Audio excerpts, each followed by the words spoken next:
Hello and welcome to Lesson 10, where we are going to look at short sentences.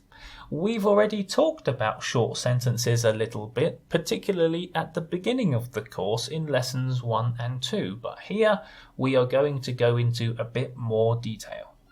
Many years ago, lawyers used to believe that for their writing to be legal, they had to include everything in one sentence, and that they didn't even use punctuation, no commas, no semicolons, no colons, to break up that information. The reader had to try and understand for themselves what was going on. Some lawyers still today think that's the way to write legal English. However, the good news is that modern legal writing technique that you'll find in the American law schools, in the United Kingdom law schools, and in jurisdictions around the world is that you should be writing in short sentences. And we've been practicing that already in some of the lessons in this course. Modern legal writing technique asks you to think about numbers, that your sentences should have, on average, 20 to 25 words or below.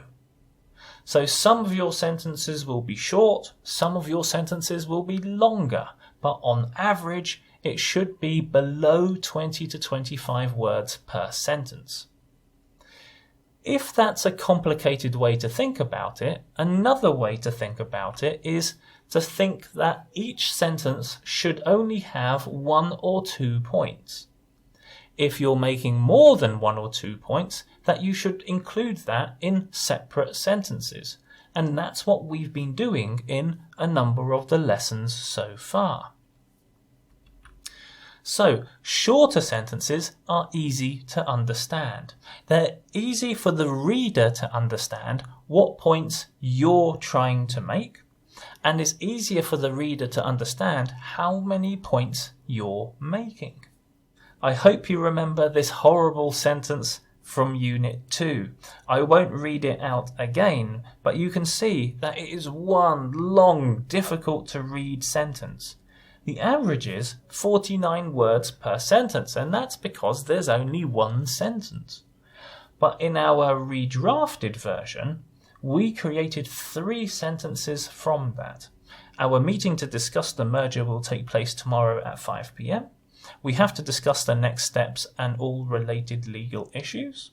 The meeting will only take place if everyone can attend. So now the average has been reduced to 11, and we've got 3 short professional sentences. And remember, in this process of taking a long sentence and breaking it down into shorter sentences, we can ask ourselves, do I really need to say this? Is there something I can just remove? And that's exactly what we did here. Okay, so in your writing, please remember about sentence length. Try to make only 1 or 2 points in a sentence.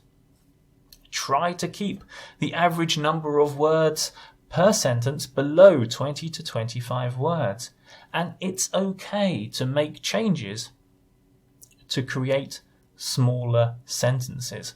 And you'll see in those teaching tips, I say try. Sometimes it's not possible. Sometimes just the topic means that the sentence will be really long. That's okay. 1 or 2 or even more long sentences are okay if there is no way to make them into smaller sentences. But if we think about the whole document, there we've got to include some shorter sentences. And this is what I would like you to think about when you have a look at the questions. So read the sentences below and think about how you would divide up those long sentences into shorter sentences like we had a look at in our example. Don't be afraid to make some small changes. That's okay. And as a matter of fact, in my answers, you'll see that I will make some small changes as well. Okay, so good luck with those questions, and once you've finished, have a look at my suggested answers.